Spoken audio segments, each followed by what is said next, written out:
All right, so I did tell you guys yesterday that today we were going to kind of introduce Hooke's law and law of universal gravitation. I do want to remind you guys of the formula that we did talk about yesterday before the end of the period, which was work done by a variable force.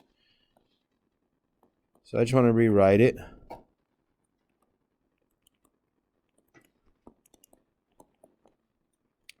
So that's when force is changing, okay? And that's W equal to the integral from A to B of big F of x dx, okay? And a lot of times F of x, we're going to have to figure it out. Like it's going to be some kind of formula we have to do. So we did a problem last time before you guys left yesterday where we were doing a spring constant. So we had to figure out the spring constant and write that out as a formula to put into this thing here. So just really quick, Hooke's law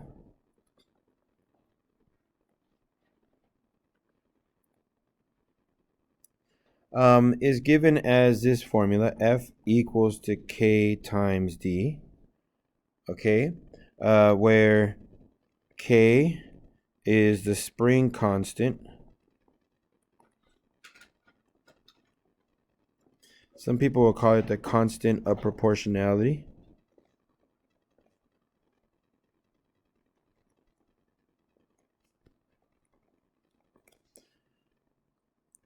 Okay, F is your force, obviously. This is the force exerted on the spring. And D is the distance the spring is compressed or stretched.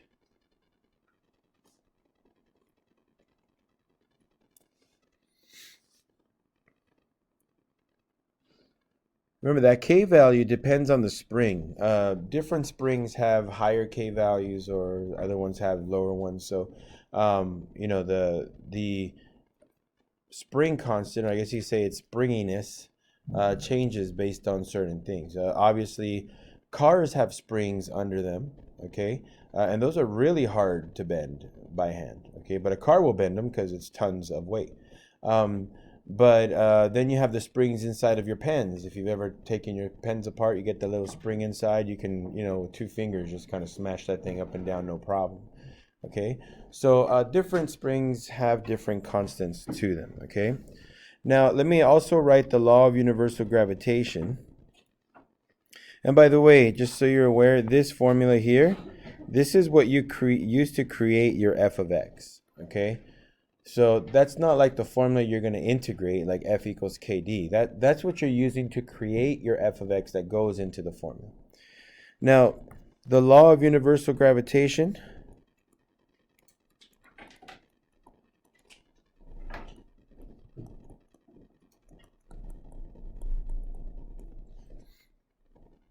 Again, these last two lessons that we've done, vectors and this, are heavily physics influenced. So you'll notice that. So we have F is equal to K times m sub 1, m sub 2 over d squared. Now in physics, K is considered the letter big G, they call it, right? Little g and big G. Big G is the universal gravitational constant. That basically is a number that they've figured is gravity that every single thing in the galaxy pulls towards each other at a certain constant. Now, that value, so yeah, they put 0 there, but 10 to the negative 8. But yeah, you're close. So that is the universal gravitational constant. M1 and M2, these are masses of two heavenly bodies. Some people say celestial, whatever. Um, but just two things out in the world. So some of you guys have a water bottle in front of you. So the water bottle and you are attracted at that constant. Okay? You and your pencil, you and the paper in front of you, you and the board, you and the stereo, okay, are all attracted using that gravitational constant. Okay? At every second of your life. All right? So, and heck, even in your death. So that's just going to be constant at all times. And d is the distance between the centers of these two objects.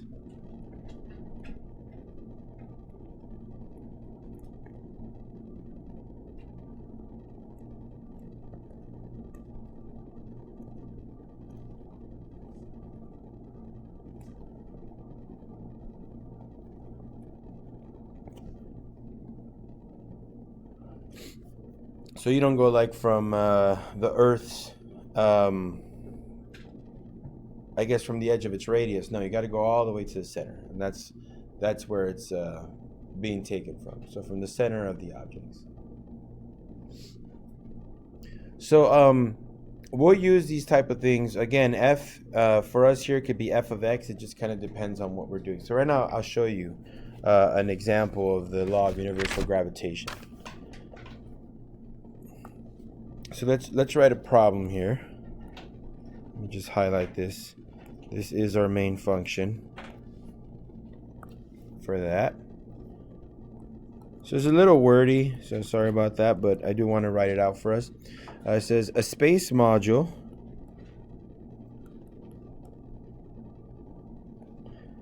weighs 15 tons on the surface of the Earth.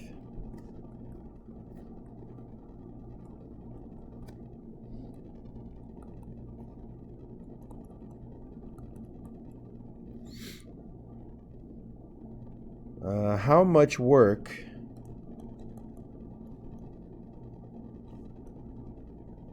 is required?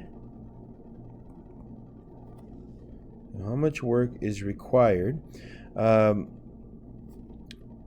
propel the module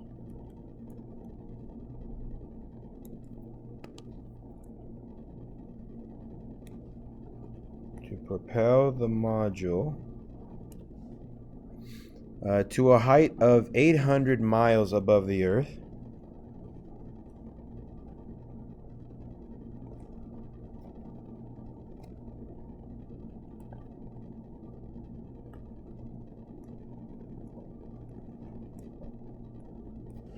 And we're going to use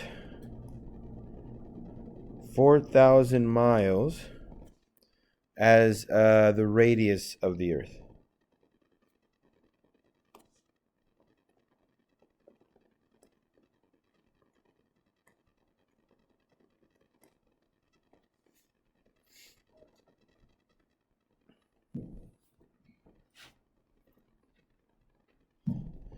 Now remember, the formula for this is w equal to the integral from a to b of f of x, right? So function dx. Okay? So I got to figure out that function. Give you a couple seconds just to write this down. Thank you.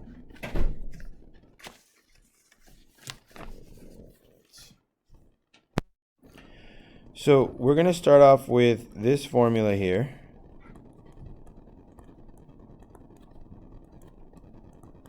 And they gave me some information, right? The force was the weight, right? 15 tons. That's 15 equal to K times M1, M2 over 4,000 squared. Now, if I multiply by 4,000 squared, right, the 15 times that, I get 240 million is equal K times M sub 1 times M sub 2. All right. Now, notice that K, M1, M2 are constants, right? Because K is a constant, The mass of the module, we're going to assume, is not falling apart as it's moved. And the mass of the Earth, we're also going to assume it's not falling apart as it's moving, right? So K, M1, M2, that's actually like a big C if you want, right? It's a capital C, a constant, right? So I'm going to kind of write that just so that we know this. Note K, M1, M2 is constant. Okay? So that means that f of x is equal to 240 million over x squared.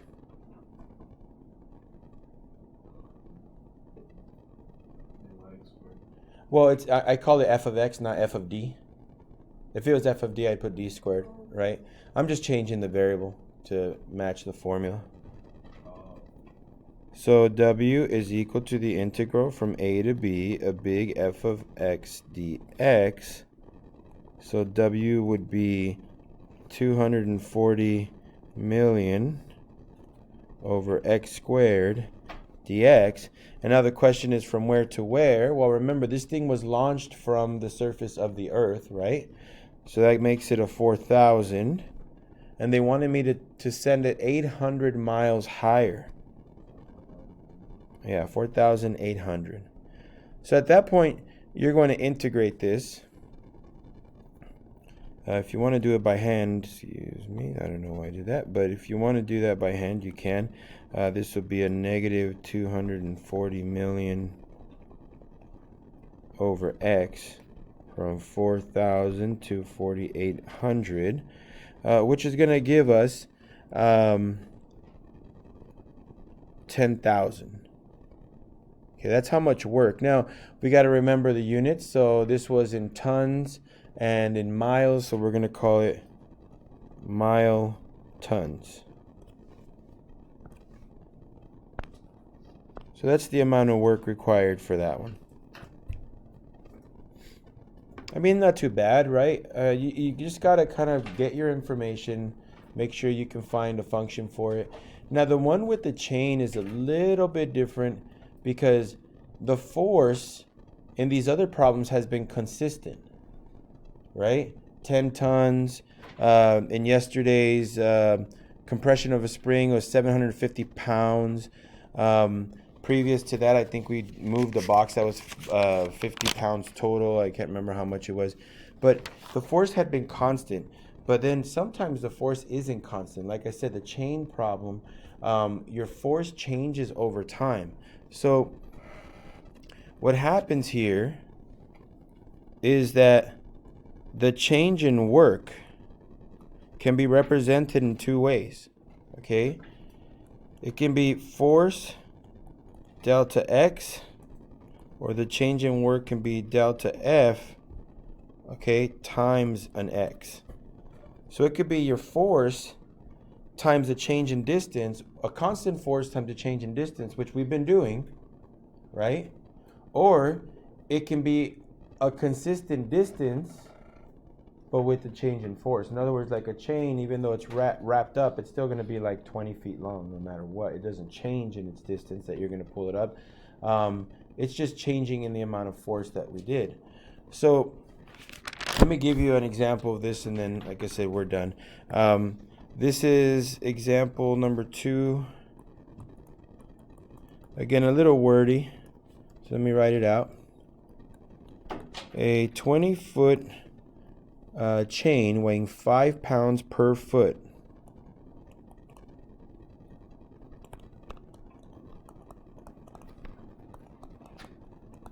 and actually I'll highlight this really quick. This is our force, right? They said weighing 5 pounds. Notice in the module, the space module, they said that it weighed 15 tons. Not 15 tons per foot. They said 15 tons. So notice this is 5 pounds per foot.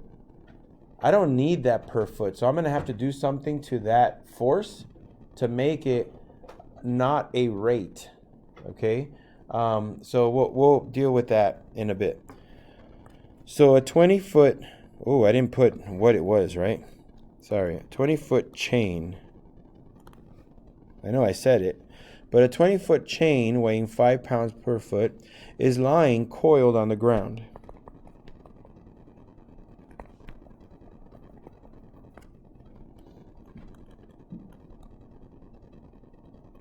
Okay, so it's just kind of coiled up there. How much work is required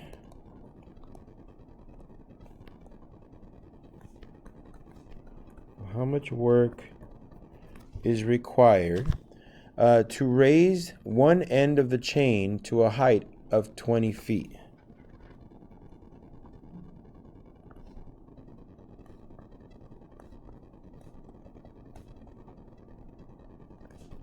So one end of the chain to a height of 20 feet. In other words, full extension. Okay? Now, we did talk about this before. Okay? That certain things are going to change over time, like forces will change over time. This is the type of problem that takes this into consideration. Okay, where they're saying, okay, the amount of force, what is it? Okay, and is it going to change? Yeah, as I start picking it up, it's going to be super light. But then as I keep going more and more and more, it's going to get really heavy. Okay, so here we go. The change in force. Now, force is weight, right? But they gave it to me as 5 pounds per foot. I just need it to be pounds, right? Now, what should I multiply that number by? Okay, what kind of unit should I multiply it by to get rid of pounds per foot? By a foot, right? Now, okay, because this is kind of like the tricky part, if there is, in a way of calling it a tricky part. I want to multiply it by a foot. I can call it x, okay? But here's the deal. The reason why the force is variable is because what is variable? Say that again? Well, the work is going to be variable overall, but the reason why the force that I have to exert as I pick up this chain is variable is because what is changing? The length of the chain, right? As I'm picking it up. So this is delta x. That's why we have a delta F. Because the force is changing and it varies because the amount of chain is varying. I'm still gonna be pulling at 5 pounds per foot, but how many feet? Right? The first foot's just gonna be 5, but the second one is gonna be 10, and the next one is gonna be at 15, right? It's gonna be changing. And not just by fives, I mean it's gonna change incrementally, right? So that means that my delta F is 5 delta X pounds, because this will cancel. So notice now I have an actual force. Okay? Let me write it back using this formula. Delta W is, delta F is 5 delta X times X. Now let me move this around, and maybe right now you're going to be like, oh, I know what that is. So let's see, 5X delta X, that's delta W. Are we okay so far? Now, delta X, you guys were supposed to learn this in Calc AB. What's another way of writing delta X? dx. So then that means that most likely, if I want to find dw here, if I want to find w, what should I do to both sides? I should integrate, right? So w, right? for this problem, w is equal to the integral of 5x dx. What's my interval from what to what? 0 to 20. They said full extension, right? So, all right, put this into your calculator if you want to do it by hand, but your answer comes out to 1,000. Well, it's going to be feet and pounds, so we're going to put foot pounds. That's how much work is going to go into this.